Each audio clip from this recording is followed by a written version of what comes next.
संगत जी, प्रेम से कहना धन्यकार जी। साथ संगत जी, गुरु की बड़ी कृपा है, रहमत है। आज साथ संगत हम इनके चरणों में जुड़े हैं तो साथ संगत इनकी अपनी कृपा है, इनका अपना रहमो करम है। क्योंकि साथ संगत गुरु ने कृपा की तभी तो साथ संगत हम इनके चरणों में आए। क्योंकि साथ संगत जी हम किसी को अपने घर में जगह देते हैं तभी कोई आता है। तो साथ संगत इन्होंने हमें अपने चरणों में जगह दी तो हम साथ संगत आज इनके चरणों में बैठ के इस प्रभु परमात्मा की बंदगी करते हैं। तो साथ संगत संसार में इंसान किस तरह से अपने जीवन को खराब कर रहा है। क्योंकि साथ संगत आए हरि भजन को ओटन लगे कपास, कि संसार में मनुष्य का जन्म मिला और साथ संगत भक्ति करने के लिए आए, इस हरि के भजन के लिए आए। लेकिन साथ संगत ओटन लगे कपास, कि हम दुनिया के इतने कार्य करने लगे साथ संगत जी कि वो साथ संगत हमारे किसी काम के नहीं है। जीते जी तो साथ संगत वो हमारे काम के हैं, लेकिन इनके साथ साथ हमने साथ संगत भक्ति भी करनी है। दुनिया के काम करते हुए हमने इस प्रभु परमात्मा की भक्ति भी करनी है। कहते भी हैं कर लो घर को काम चलो रे सत्संग में। साथ संगत जी घर का काम करके तब इंसान सत्संग में जाता है तो उसकी साथ संगत कल्याण हो जाता है। क्योंकि साथ संगत जी संसार के काम करते हुए इनके में से ही समय निकाल के हमें इस परमात्मा की भक्ति करनी है।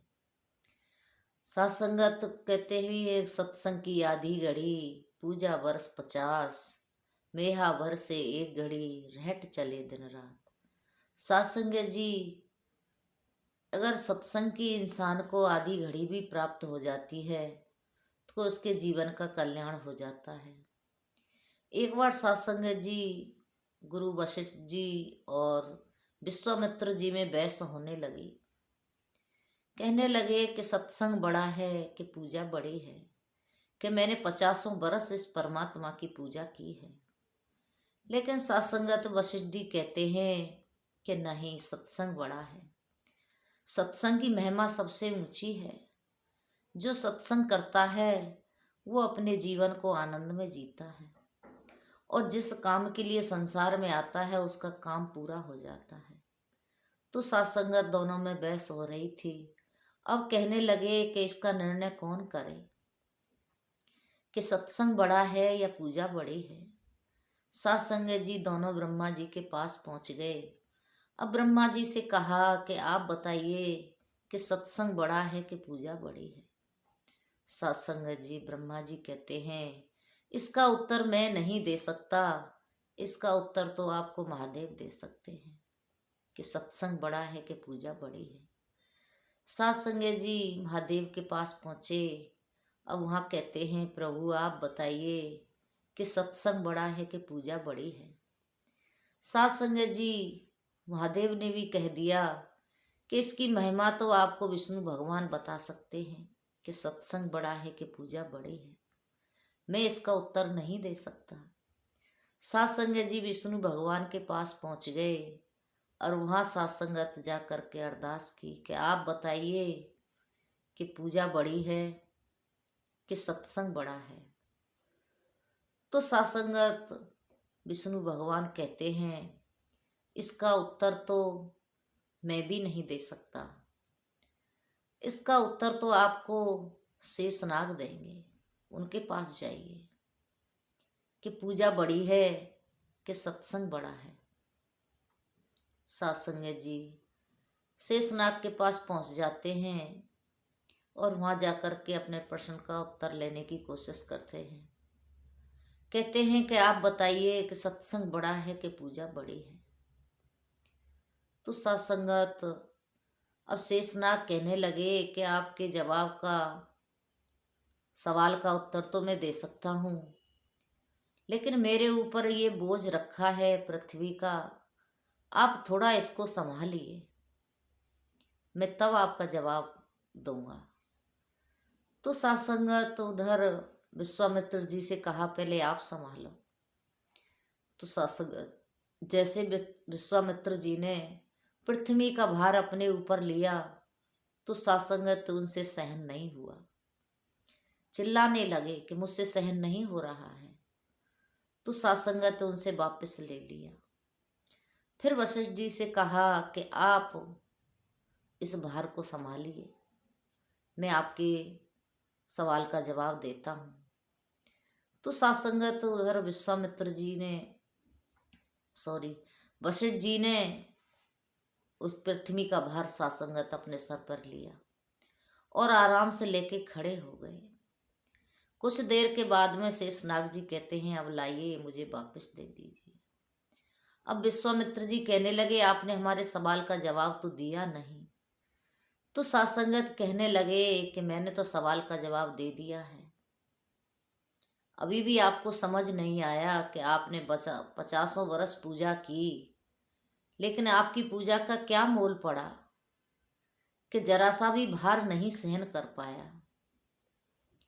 तो सासंगत सवाल का जवाब मिला कि वाकई में सत्संग की महिमा अपरंपार है कि सत्संग की आधी घड़ी पूजा वर्ष 50, मेहा वर्ष से 1 घड़ी और रहट चले दिन रात। अगर 12 से 1 घड़ी भी हो जाती है तो सासंगत पानी लबालब बढ़ जाता है, लेकिन हम ट्यूबवेल मोटर कितना भी चलाएं वो सासंगत पानी उतना नहीं दे सकते। इतनी महिमा सत्संग की बताई है, लेकिन फिर भी सत्संग जी हम सुनते हैं, बिन सत्संग विवेक न होई, राम कृपा बिन सुलभ न सोई। फिर भी हम सत्संग में जाने के लिए तैयार नहीं होते, क्योंकि सत्संगत अहंकार है इंसान के अंदर, इसलिए सत्संग में नहीं जाता। क्योंकि सत्संग में जाने के बाद में इंसान का अहंकार चूर होता है, अहंकार को मिटाना होता है। कहते हैं, संत मिलन को चालिए तज माया अभिमान, जो जो पग आगे धरें कोटन यज्ञ समान। कहते हैं सब कुछ त्याग करके जब सत्संग में जाना होता है। भक्ति करे कोई सूरमा, जात वरण कुल खोए।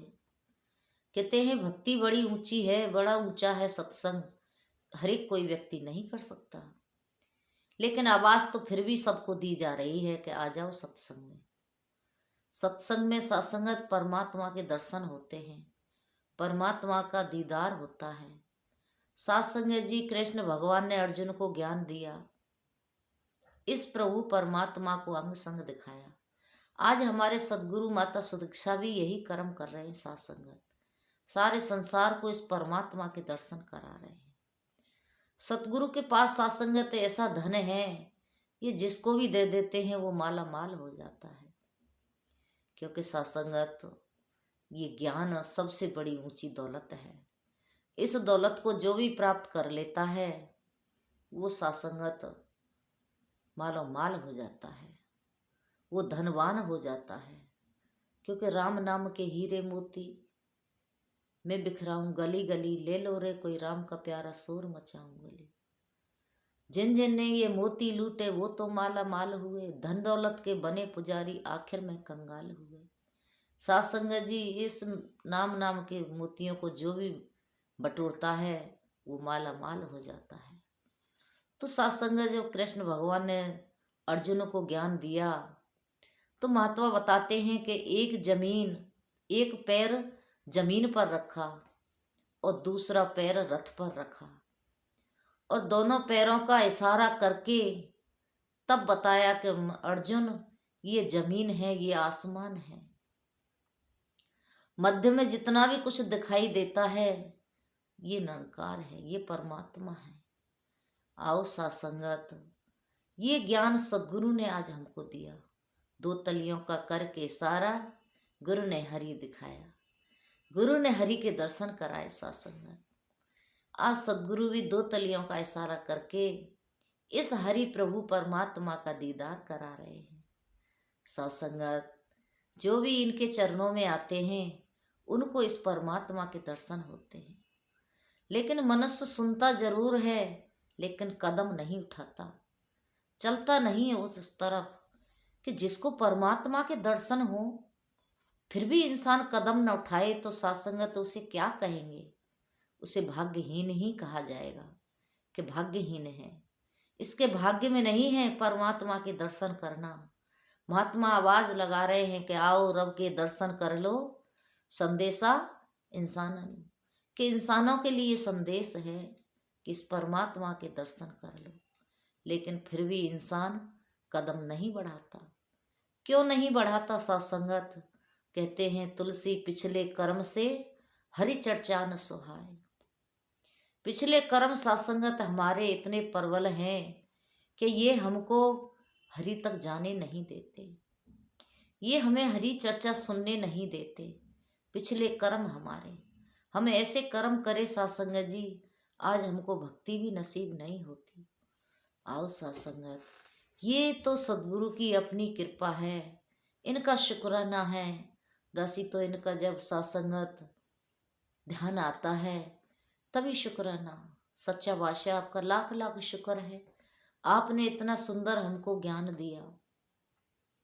सत्संगत संसार में इंसान कितना भी दुख से गुजरता रहे लेकिन फिर भी सत्संग में नहीं जाता। सत्संग में जाकर के सत्संग जी हमको आत्मिक सुख प्राप्त होता है। हम जितनी देर वहाँ बैठे होते हैं वो एक ऐसा आनंद होता है, एक ऐसी आत्मिक सुख होता है कि जिसका सत्संगत कोई मोल नहीं लगा सकता, कोई कीमत नहीं डाल सकता। दुनिया के हम सेवा करते हैं धन से, मन से, तन से, जैसी भी, तो सत्संगत ये कहते हैं धन की सेवा करते हैं तो धन में बरकत होती है।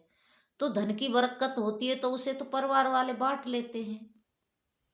धन कितना भी घर में आ जाए सत्संगत तो उसको सब बच्चे परिवार वाले बांट लेंगे। लेकिन जो आत्मिक सुख है उसको कोई नहीं बांट सकता। ये जो ज्ञान है, ये आत्मिक जो सुख है, ये सत्संगत हमारे लिए खुद के लिए है। कहते हैं मैं तो बेगमपुर की वासी रे, कि मैं तो बेगमपुर की वासी हूँ और बेगमपुर में रह करके बेगम सत्संगत, यहाँ कोई गम नहीं है। तो यहाँ सत्संगत हमने ऐसी खुशी प्राप्त की सदगुरु के चरणों में आके। तो कृपा करो सत्संगत, ये तो बात तभी बनेगी जब हम गुरु के चरणों में जाएंगे। इस बेगमपुर के दर्शन तब होंगे जब हम गुरु के चरणों में जाएंगे। महात्मा एक भजन गाते हैं, उसमें कहते हैं सतगुरु दे गए मुझको अमर जड़ी, कि सतगुरु मुझको ऐसी एक अमर जड़ी दे गए कि जिससे मेरा जीवन अमर हो गया। तो सत्संगत ये प्रभु परमात्मा ही अमर है और इसको जो भी प्राप्त कर लेता है वो अमर हो जाता है।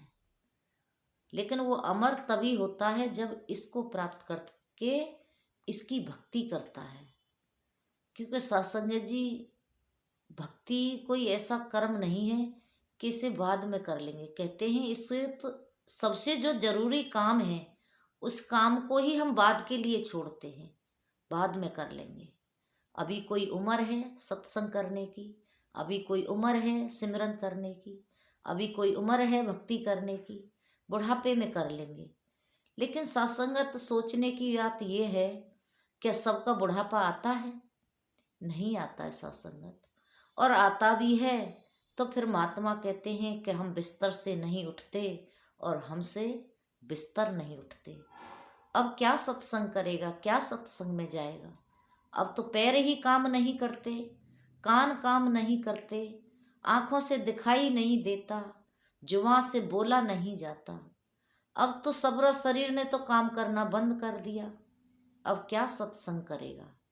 तो सत्संगत ये तो अभ्यास की बात है। ये तो जब जागे तभी सवेरा, कहते हैं तब जागे तभी सवेरा। कल करे सो आज कर, आज करे सो अब, पल में परलय होगी बहुर करे वो। कहते कल के ऊपर ना छोड़, इस काम को अभी कर। जहाँ से हमें सुनाई पड़ जाए कि परमात्मा के दर्शन हो रहे हैं, हमको सत्संग जब ही चल देना चाहिए कि चलो हमको भी परमात्मा के दर्शन करने हैं, हमको भी इस परमात्मा को देखना है कि ये कैसे मेरे साथ रहता है। ये सबके संग रहता है, अंग संग रहता है, दूर नहीं है सत्संग जी। बात यह है कि हमारी आंखों पे पर्दा पड़ा है, हमको नजर नहीं आता है, निकट सूजत नहीं, धिरग धिरग ऐसी जिन, तुलसी संसार को हुआ मोतियाबिंद, के निकट है करीब है नजर नहीं आता, क्योंकि मत मोतियाबिंद पड़ा है सासंगत। हमारी आंखों के ऊपर पर्दा पड़ा हुआ है अज्ञानता का। जब इस अज्ञानता के पर्दा को हटा के सदगुरु ज्ञान चक्षु देते हैं तो सासंगत ये परमात्मा हमको नजर आता है, जैसे अर्जुन को नजर आए। अर्जुन सासंगत 32 वर्षों से उनके साथ रहते थे, लेकिन उन पहचान नहीं पाए कि ये सदगुरु है, ये समय का अवतार है, नहीं पहचान पाए। भगवान तो जरूर कहते थे कृष्ण भगवान केशव, लेकिन सासंगत ये नहीं जान पाए कि यही निरंकार है, यही परमात्मा है।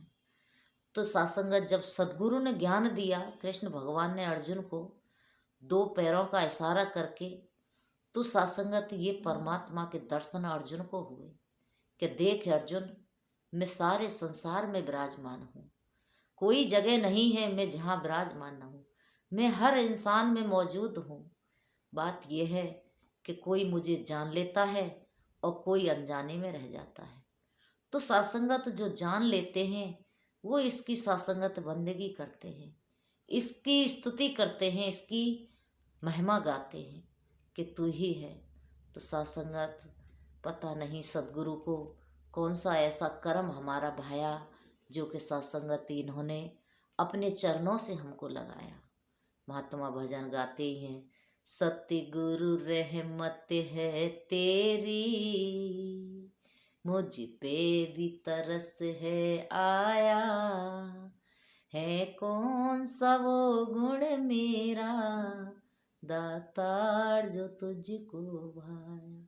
सासंगत कौन सा गुण है जो इसको भा गया। इसने हमको इस ब्रह्म प्रभु परमात्मा का ज्ञान दे करके हमारी आत्मा का कल्याण कर दिया। तो आओ सासंगत कृपा करो। कहते भी हैं अभिमान में जो जीवन गुजारे, यहाँ पे बिहारे वो वहाँ पे बिहारे। हार गए जीवन को, कहीं भी सासंगत कुछ भी पल्ले नहीं पड़ा। अगर कुछ सासंगत जीतना है तो अभी जीतना है। मेरे पास मनुष्य जीवन है, मेरे पास मानव देही है, मैं इसमें ही कहते मानव देह एक वरिया गोविंद मिलन की ये तेरी वरिया, कि ये एक ही बार मिलता है और ये गोविंद मिलन की एक ही बार तेरे पास बारी है, एक भी ही बार तेरे पास मौका है। तू इस गोविंद को जान सकता है, इसको प्राप्त कर सकता है। तो सासंगत ये तभी प्राप्त होगा जब हम सद्गुरु की शरण में जाएंगे, सत्य पुरुष को ढूंढेंगे, किसी महात्मा ऐसे संत को ढूंढेंगे जो कि इस शांत प्रभु परमात्मा के साथ हमारी आत्मा का रिश्ता जोड़ दे। तो सासंगत ये तो तभी प्राप्त होंगे तब हम इनकी चरणों में जाएंगे। तो कृपा करो सासंगत जी कि सच्चा बादशाह रहमत करे, कृपा करे कि हम इनके चरणों में जुड़ करके इनकी बंदगी करते रहें। इतना सुंदर ज्ञान सासंगत जी सदगुरु ने दिया है कि जो सासंगत इनका एहसान का बदला चुकाया जा नहीं सकता। कर्म ऐसा किया तूने भुलाया जा नहीं सकता, नहीं भुलाया जा सकता। सासंगत जी कहते भी हैं पशु तो जीते जीवी सेवा कमाते, मरने के बाद भी काम आते। हमारा ये जिस्म किसी काम आने के काबिल नहीं है।